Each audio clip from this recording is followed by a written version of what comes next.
Hi, guys, and welcome to today's podcast where I'm joined by Mr. Nix Lee.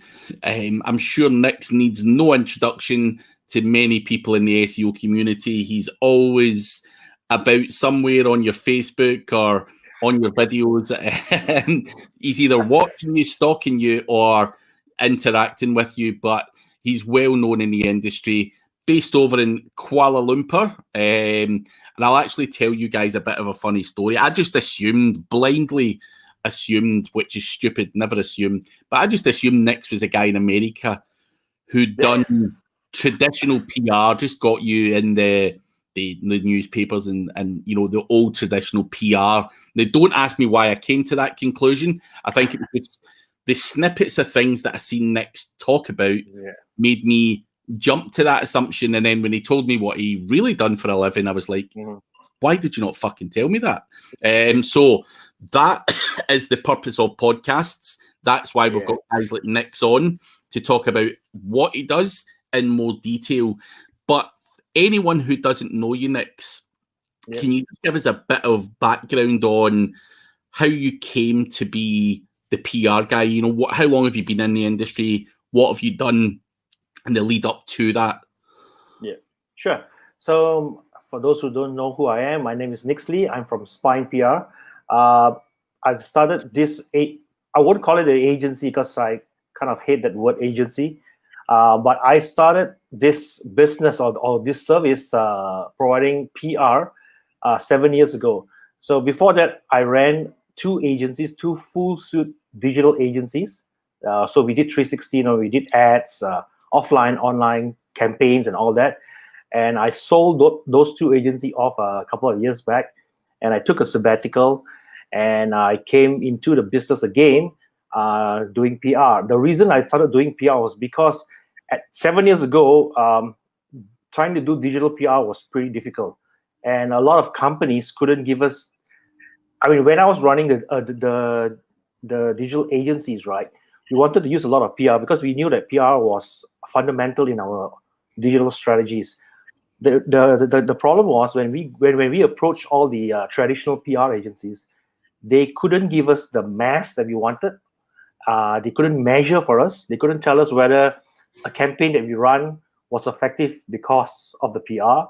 They couldn't give us the data. They couldn't give us the links, nothing. So when I sold off my agency, I told myself, look, I want to start a PR agency. But it didn't happen after a year plus. Then was kind of dipping my feet into it, was testing out certain networks and publishers and all. But then eventually we just grew to, eventually now 7 years, we're still doing PR and kind of focus on PR completely and never look back because it's an exciting industry now, especially 2020 with the COVID thing and all. Digital PR has taken a front line from advertising, and that makes me excited because there's so much I can do with PR. So there you go. Yeah, there is. And that's another thing that we want to talk about next is obviously there's so much you can do with PR. It's not just about SEOs using you for links. There's reputation management, brand awareness, a whole bunch of other stuff that PR can be used for. And I think obviously brand building and stuff's your key thing. If you're building a brand, you're going to need some PR. It's not enough to build backlinks. So building a brand through PR is obviously a service that people have used for many, many years, using the press and magazines and all of that kind of stuff. But primarily, we have a whole bunch of guys who are into digital marketing. So the first side of things I want to talk about is how PR works for SEOs. Obviously, we'd want to talk about the benefits and how it all works so that people understand it. Because I know sometimes there's guys that say to me, like, wow, that you really know a guy that does all this stuff.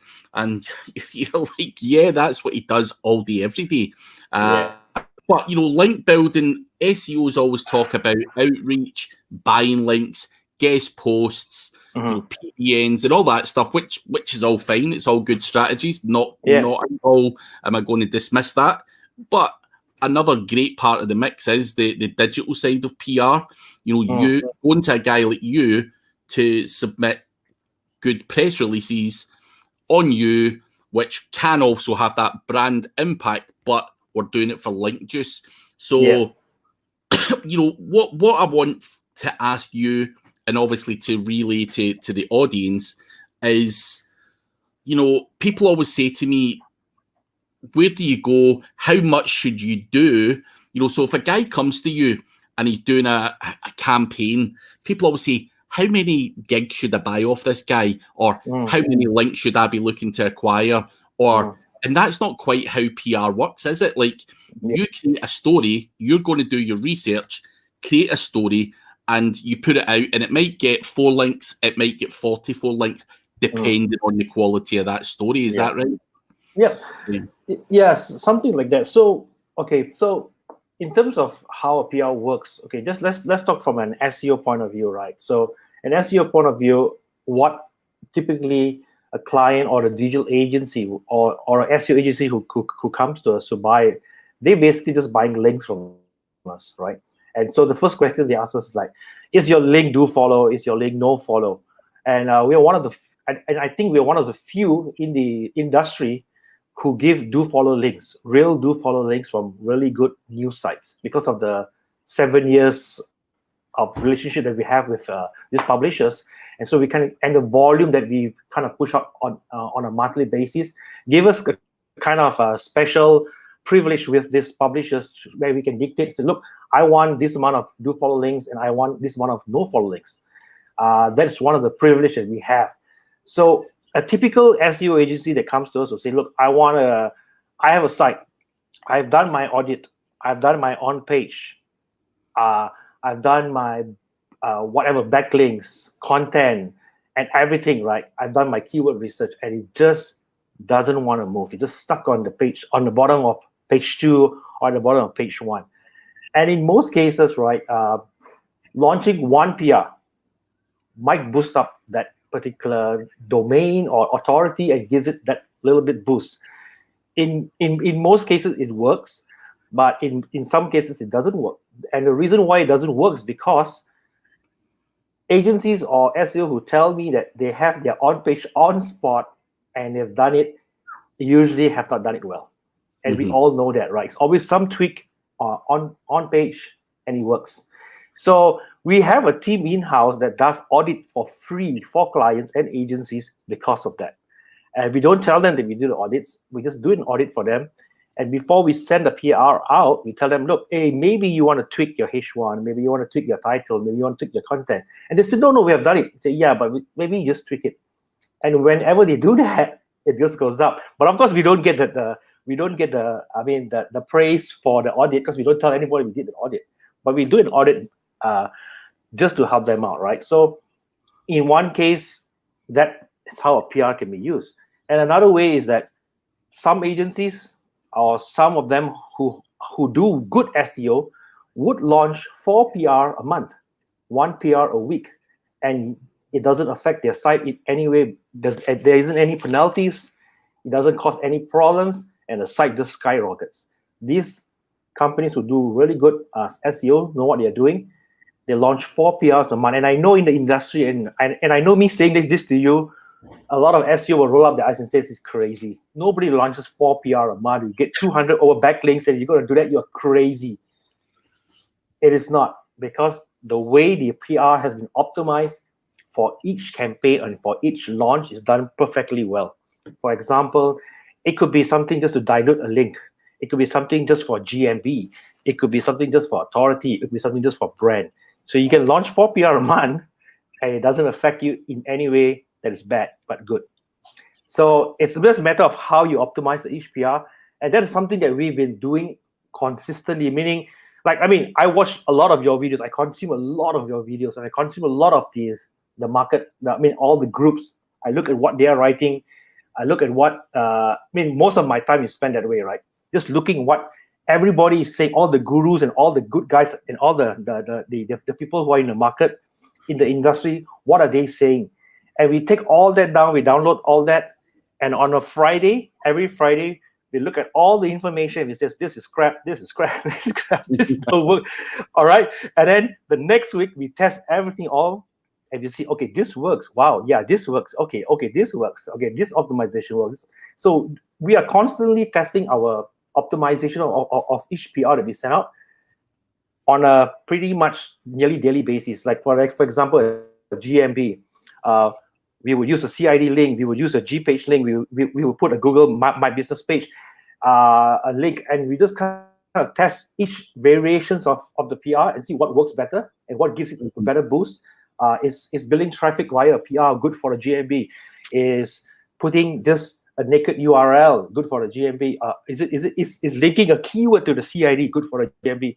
So we do a lot of these tests, and of course I can't tell you whatever we're doing inside, but once we get something that's working well, we'll test it and we'll run it for a couple of months. But we know the SEO industry changes, everything changes so fast. Like, for example, like we will learn something today, and in another month it's gone down the drain, like it's obsolete, right? So yeah, so that's the challenge, right?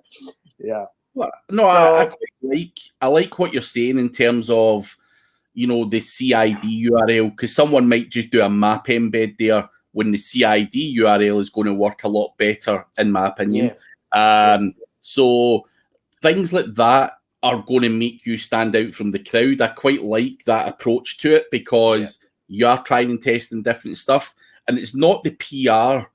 Well, of course the PR works well, but also to further optimize that by sending, you know, any links that you do get through PR to the right places, and using the right anchor text, whether it's a naked URL, brand URL, or whatever you're doing, is all things that can have an impact. And I like what you've said there in terms of, you know, also educating yourself as to what's working and what's not in the industry, so that any PR that you do does pack that punch, so to speak, for the client. So I love that. I love the way that you're doing that. But obviously you're saying you're trying and testing different stuff all the time, and, you know, you're putting stuff up there and saying that shit. Now, can you share with us just one or two tips of things that people are saying that you think doesn't work? Obviously there's loads of people out there with different, opinions and stuff like that. You know, in terms of whether you use branded text, naked URLs, what is really working well for you? Just like one or two things, because as you say, you try and test a lot of things, and some of it is absolute bullshit. Like, you know, does sending traffic to that CID URL have an impact, or, you know, whatever? So is there any kind of tips you can share with us that you find is working really well within your digital marketing your digital PR campaigns? Okay, so the PR works as a steroid for you, right? So you got to get all your foundations.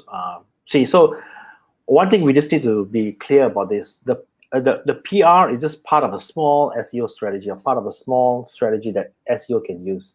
What the issue is this, right? Do not rely on the PR solely to give you a page one boost or overnight success for your GMP. It doesn't work that way. No amount of PR is going to work, right? If you give me a bad keyword, I can't work with it. All right. So if you give me a keyword like iPhone, there's no way I'm going to rank that. There's no way I'm going to use that, right? And we have rejected customers that come to us and says, I want to rank for iPhone. And I would just say, no, you're nuts. And I would not even launch a PR, because if I do that, you're not going to see any results. You're not even going to see a move. Okay, not even a milli move on your rankings, and you're going to blame, say, okay, your PR doesn't work. And that's what happens a lot. But one of the secrets that I can give out, that is that we have tested, is that in every PR title that you have, your keyword needs to be at the first part of the title. That's the secret I give you. That's one of them. That's just one of the secrets that we give you. And if you have that, and if your keyword is done well, researched well, long tail, or the keyword that you're using is not highly competitive, and if you launch a PR with the keyword in the title, it doesn't even have to be in the body of the text of the PR. If this is in the title, because the PR that we give that we are sending out has so much of juice in it and do follow, you will rank for that keyword. Yeah, for sure. Mm-hmm. Okay, so but this is one thing that a lot of agencies don't do, and probably after this meeting they will start doing it for themselves for their PR campaigns. All right, Yeah. but it's fine. Okay, because we've got a lot of other strategies involved. But this is something that if you were to run it, just say a long tail keyword, right, and you put it on your title and you launch it, it's definitely going to rank. So this is what we used to do for launch jacking. I'm sure you heard of launch jacking for affiliate marketing, right? Yeah. So at one time when Google didn't ban all those top news, so you could kind of rank for top news for certain keywords when they took it down after the election, after the I think the Obama or Trump election, they removed that top news feature. So we used to make tons of affiliate money based on launch jacking. So what we do is we will do a pre-launch, launch, and a post-launch, and we will just hijack those keywords just based on the PR. So usually when we launch a PR with that particular keyword long tail, that particular PR of ours will be up there for around 4 to 5 days. And then we'll launch another PR after that, and it will still stick up there for another 4 or 5 days then after launch. So we tend to make good money from affiliates when Google had that feature. And it still works. I'm sure it still works if you know how to do it well. And we also used to do news jacking, whereby we hijack certain keywords in the news in digital just for affiliate marketing, right? So that's something at the side that we used to do. I mean, we still do it if the affiliate offer is pretty good, and we will still do it. But yeah, so those are the things that you can do. So I mean, having a good keyword, essential. The first thing that we always tell everyone before you launch a PR is make sure you research your keyword. And I think, I mean, you have done a keyword research video, right? I think. Yeah. But I wish agencies and businesses and upcoming SEO would just follow the process of how to do a proper keyword research. And if you do that and you launch a PR, it's definitely going to work for you. That's for sure. Yeah. No, that's cool. So obviously, as we've covered, people come to you for stories and they get links from it from an SEO point of view. Something I do want to touch on, and it's something that's probably not that out there. People are still not thinking about this too much, but the reputation side of reputation management side of business. I think that is where PR can work really well. But what I would also like to highlight to people is it's really important for you to cover page 1 and page 2 with your website, your social media, and any kind of positive articles that you can get from a guy like Nix or whoever. Because if someone does, and everyone has had a horrible customer or someone who says, I'm going to leave you a bad review, I don't like you, you're a prick, whatever. And I think what really annoys me is that customers are using that as a threat against a business now, which shouldn't be the case. But what I'd highlight to any business owner or anyone else out there is do some of that before anything bad happens. Don't just wait until someone publishes something about you. Exactly. Take over the top 3 pages or 2 pages with positive stuff. Obviously, page 1, the top half of it should primarily be your social media and your own website. But then, come to someone like Nix and ask them just, or any other PR. I'm not, there's PRs all over the world, but we want you to use Nix because he's a great guy. But someone comes to you, Nix, and says to you, listen, dudes, I want some branding done, just to, get some high-powered websites that talk about me to take over page 2 and page 3. Can someone just come to you and just say, Nix, go away and do that without bothering much? Can you go away and just write up some articles, or do you need the client to be deeply involved with that? Now we don't need them to be deeply involved. We just ask them a series of questions, though.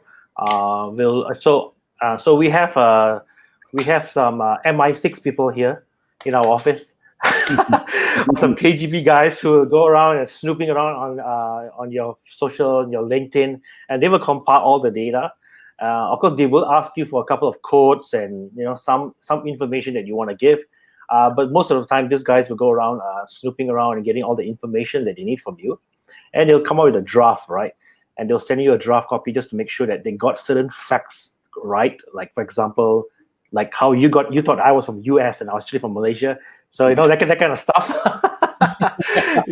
Just to get it right. Yeah. So then they will write for you. So the best PR for reputation management and for branding is the best, because it's not so much of an SEO thing, like you're running too many PR things, get your site will tank and all this kind of stuff. This is just basically basically getting your name out there as much as you can, as often as you can, and as frequent as you can. So you can launch 3 PRs, 4 PRs a month, right? We have clients who we just got into the coaching niche. I'll share it, okay? The coaching niche. So the coaching niche, they need to build up credibility and authority, right? So EAT is now very important, right? We all know it's starting to come up, and Google is spending a lot of time on it, right?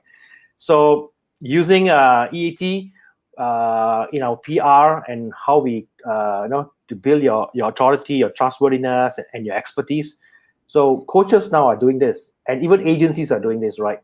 They are launching like 3 to 4 PR every 2 months. So because the PR kind of gets purged sometimes around 5 to 6 months, unless you're doing some premium PRs, like it goes to Yahoo and AP News and all this kind of stuff, that sticks there for a couple of years.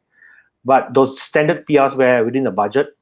So they will do like 3 PR a month and let it run for the first 2 months, then launch another 3 PR a month and let it launch. So they will point it to their website, to their social, to their LinkedIn, to their Instagram, and just try to get it as much as possible out there. So in that sense, when you type that particular coach name out, you kind of see him everywhere. You see him on Twitter.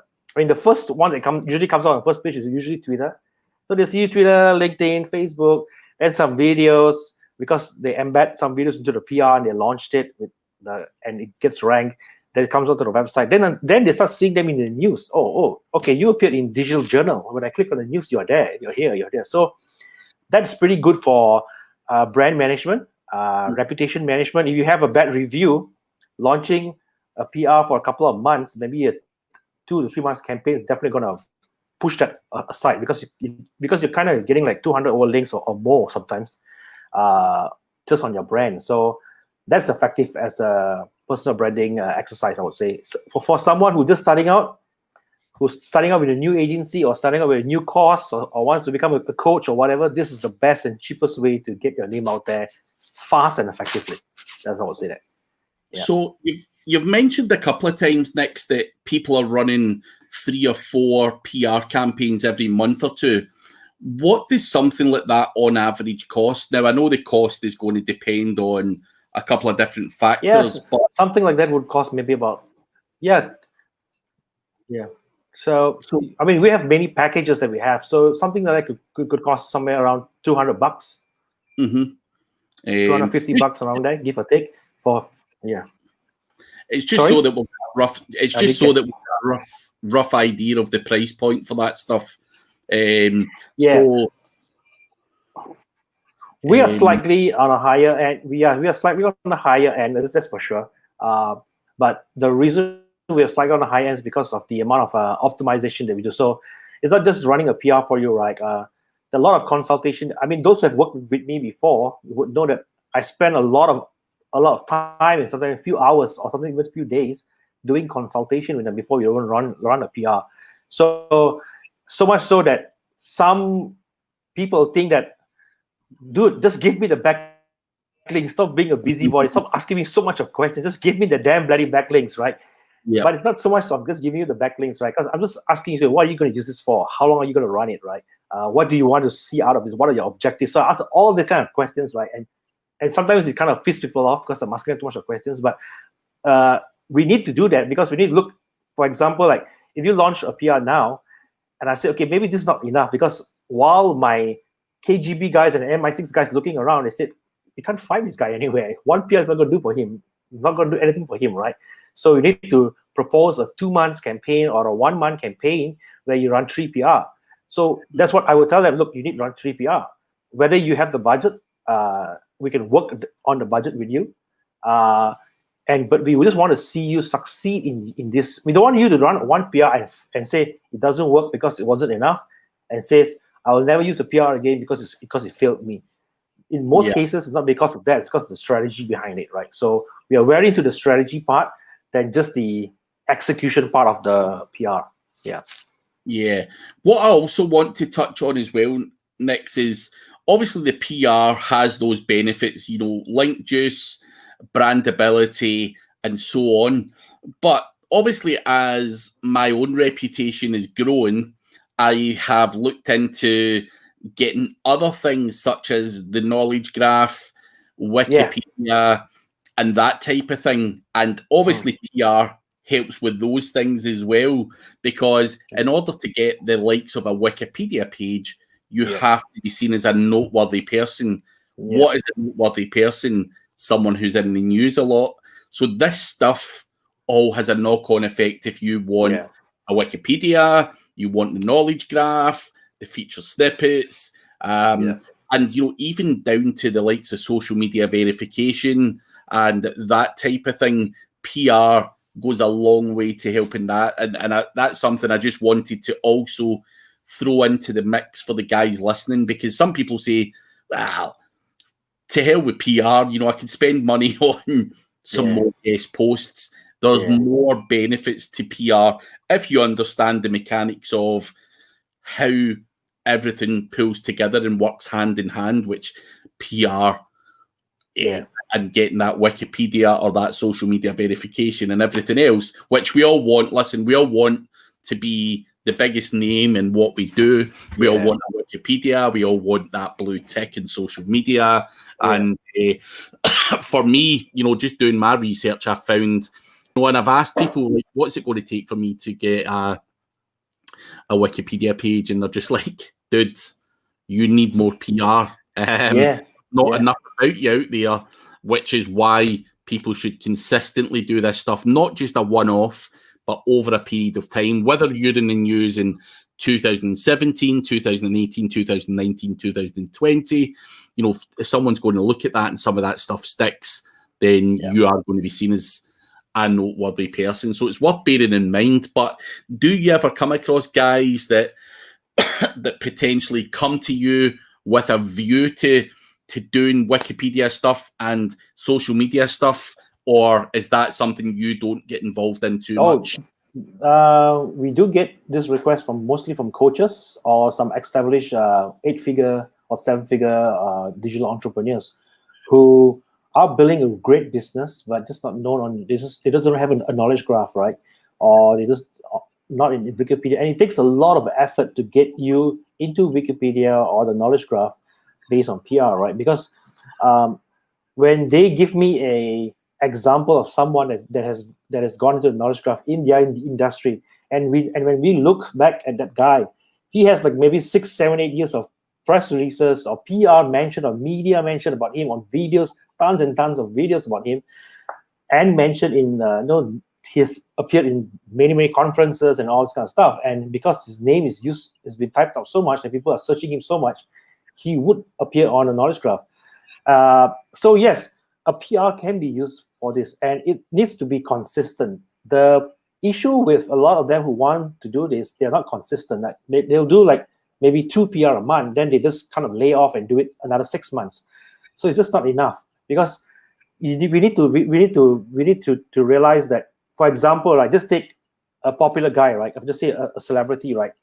The amount of PR, because I've been in this industry before, where we work with celebrities and all that. When we work with these celebrities, right, the amount of PR that goes out for that celebrity or for a show or for a conference is massive. It's really massive, right? We're talking about a public relations vomit, right? Yeah, it's they basically vomiting out public relations.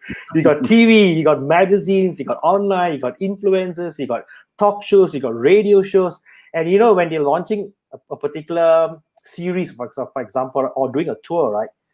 They would probably visit like 30 to 40 radio stations in one city, and jump to the next city and go again. 30 to 40 radio stations, appear in morning talk shows, come out in magazines, do photo shoot, this and that, do special events in some home, and all that is just PR basically. So they're talking about a massive amount of PR for 6 or 7 months and spending millions of dollars on PR, but people don't see that. They just, it's PR, but it's millions of dollars on PR. So of course they're gonna come out in the knowledge graph, and Google's gonna say, hey, this guy's, relevancy, the name to the PR makes some relevance, right? And so it comes out, unless if you want it fast, you can always do a song or become a singer, and you'll definitely get the blue tick and knowledge graph in Wikipedia. So that's the fastest way of getting a Wikipedia knowledge graph blue tick, is to become a celebrity singer and start singing some songs. That's pretty fast. You can do that in a couple of months. But if you're talking from a business point of view, it'll take a massive amount of PR, which all savvy business people know that, and that's why they are always doing. For example, I'll just take you for example. You last year before the COVID, you attended massive amount of conferences. So that is PR in a sense, and that has made you an influencer, and that has given you a lot of social mentions and all that, because that's PR for you. So doing a conference is considered PR in that sense, right? Yeah. So when you have a guy who is doing well in business, 6, 7, 8 figures, but he doesn't do any PR, it's gonna take some time. It's like starting from scratch, like building him all the way up, right, to celebrity status or authority status, right? So it'll take some time, but it can be done definitely for sure. No, I think, and obviously, as I say, that's normally the objective for anyone that wants to be a speaker or good at what they do. Consider PR from that point of view as well. Don't just consider it from a link juice point of view. Although link juice as an SEO, let's not kid ourselves, it still works. And, that's for sure. That's for sure. But obviously, for this show, I wanted to cover a couple of different benefits to PR, but there's more benefits than just the stuff we've covered.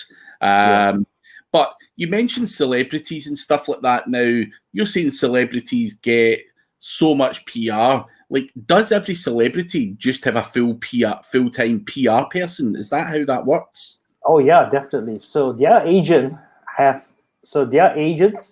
will have PR people running for them to control the narratives that people say about them, to control any reputation management for them. So the PR is always there, running for them. Like, I remember when we had to work for a brand that were promoting Neymar, the Brazilian guy, the footballer. The first team that came from Brazil to Malaysia for that campaign was their PR guy. And their PR team came in here and said, okay, this is what we're going to do. This is the narratives. This is how we're going to position him. This is what we're going to say. And this is this is where we want to go. These are the radio stations we want to go. These are the questions you can ask him. These are the questions you cannot ask him.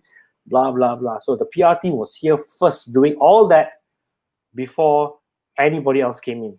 So once that was done, then we could meet him and things that we could do or we couldn't do, fans, what kind of fans could we bring in, and all that kind of stuff. Everything was run by the PR company, and everything was systematically done so that they knew, okay, when he does this, he does this, he does this, he does this. This is what happens. Even from the clothing that he wore, because he had works with Nike. So these are the colors he's going to wear today. This is the colors he's going to wear today. This is the colors he's going to wear today. These are the shoes. Everything was PR, right? So massive.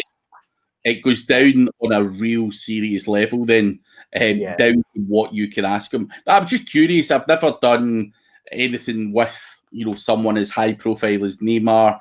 I would always be curious to hear about. We can do that. The most the simplest thing we ask is this: how do you promote yourself every day, 24/7, 365 days?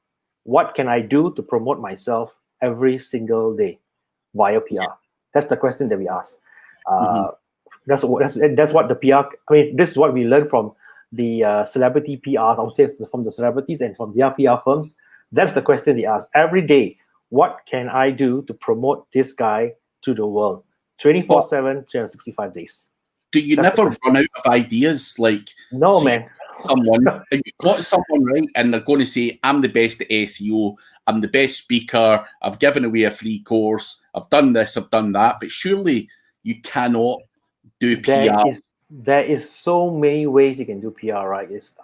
There's like thousands of ways to do from a personal branding point of view. There's thousands of ways to do from a business point of view, from a cost point of view, from a personal family point of view. From that person itself, not as a business brand, but himself, you yourself, towards society. So I'll just give you an example, right? When Bill Gates formed Microsoft, right? He was one of the. I mean, nobody really liked Bill Gates a lot because of his arrogance and all. This young, scrawny guy who's extremely arrogant, and he wasn't really a good boss, I will say. By him moving towards the health industry or becoming a philanthropist and giving away his billions, overnight kind of shifted his PR, his image to the Mr. Good Guy, right? Yeah. Let's not talk about the COVID part, okay? Because let's not talk about all the conspiracies and all that kind of stuff. But Bill Gates, this irritating young lad who was extremely annoying and rude, shifted his entire when he went into philanthropy and helping the world with health and all. He became overnight success. His PR changed. He became one of the most top guys, besides having his billions, but now one of the most loved guys because he was helping doing research and all that. So people loved him because of that. And everybody wanted to everybody loved him. But I mean, don't talk about COVID lah. But at that time when he shifted that, so can you imagine a shift in the narrative just because of PR? And he had so much of free publicity, and because of that, he made his billions. He built the company's reputation and himself, and Microsoft grew bigger. In fact, because of his reputation, people trusted him. People trusted Microsoft. So, so that's what you can do for you, PR. Yeah, no, it's interesting, very interesting stuff. I think PR is a lot bigger than we probably, as digital marketers, give it credit for, I think, which is obviously why I wanted to talk to you about some of the things that go on. And as you say, you could probably talk all day about different types of PR, different angles, and all of that stuff, but we don't want to bore everyone to tears. So in order to wrap up this particular episode of the podcast, if someone wants to start out building a brand and need some PR, how the hell do they get in touch with you? Where can you be found? Okay, so I'm found everywhere on social media. I practically am awake 24/7. So just drop me a message. You can post up my Facebook page. Just no worries. Just drop me a message. I'm on a platform called Legit. You can get me, or you can see me on Legit. I don't have my website yet. I get a lot of. I never needed one. So, but we are kind of building one now. This year. Yeah. Come on, man. Yeah. So I'm always embarrassed to say that, but for the last 6 years, we never had a website, a functional working website, I would say. So we're building one this year, so that will be up. But I'm on social media everywhere. You can see me with the guy with the mug. I'm holding the mug, and you see me everywhere. Just drop me a message. I'm very, very friendly, unless you're selling me backlinks. But just drop me a message. I'm willing to talk to you, whether agency, freelancer, individual business, or whatever.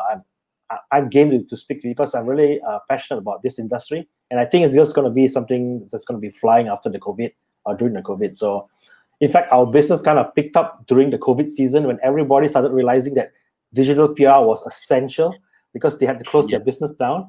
So we saw a spike in our orders and our inquiries and agencies, and even traditional agencies are now coming on board and being partners with us because they know that traditional is dead, is like basically almost dead. So they need to use digital now, and agencies are coming on board, and everybody. I mean, even personal development guys are all coming to us, and we're getting a lot of that inquiries of how to build your brand, like what we're talking about, just how to build a brand. Of course, SEO is SEO, but all the other aspects are all coming on board. Like even guys who launch conferences, they are launching PR before the conferences just to build a brand, just get more ticket sales and all that kind of stuff. So, because if anybody were to go online and to check about the conferences, they can see a PR written about the conferences.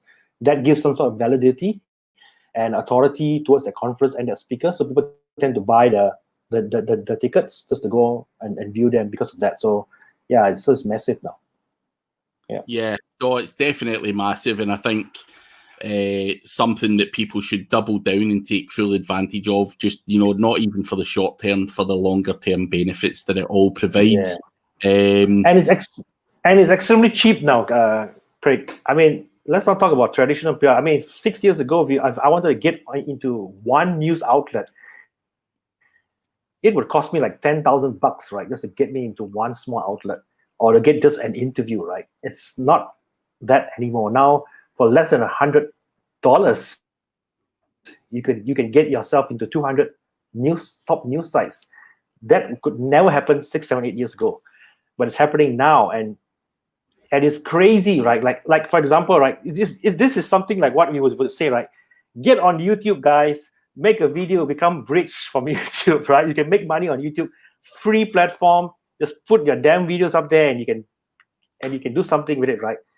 The same thing with PR. For less than $100, you can do that, and people are not using that. It's crazy. That's crazy, I'll say. You know what I mean? Yeah. Take full advantage, guys. Anyone start doing it. It's not, I always thought PR was always going to cost thousands and thousands and thousands of pounds. And now you look around and guys are selling nice gigs on like legit, which your legit link will go below when this goes live. You can order from Nix and try it out, see where it goes, and obviously scale up from there. And get more of that stuff. While it's working, take full advantage. I'm pretty sure digital PR's not going anywhere anytime fast anyway. But while it's hot and cheap, I would be knuckling down and taking advantage, because definitely. Not everyone is, and when everyone does, the price is going to increase due to demand. So strike while the iron's hot, or you'll be watching this video in a few years' time going, fuck, I should have jumped in because it's going to cost a lot more. So definitely. So Nix, thank you very much for your time today and sharing your tips and advice. And guys, the links are below for Nix's social profiles and is legit. And hopefully we'll see Spine PR on the internet soon as well. So good luck with the new website. Hey, thanks, Craig. Thanks for having me. It's a real pleasure talking to you guys.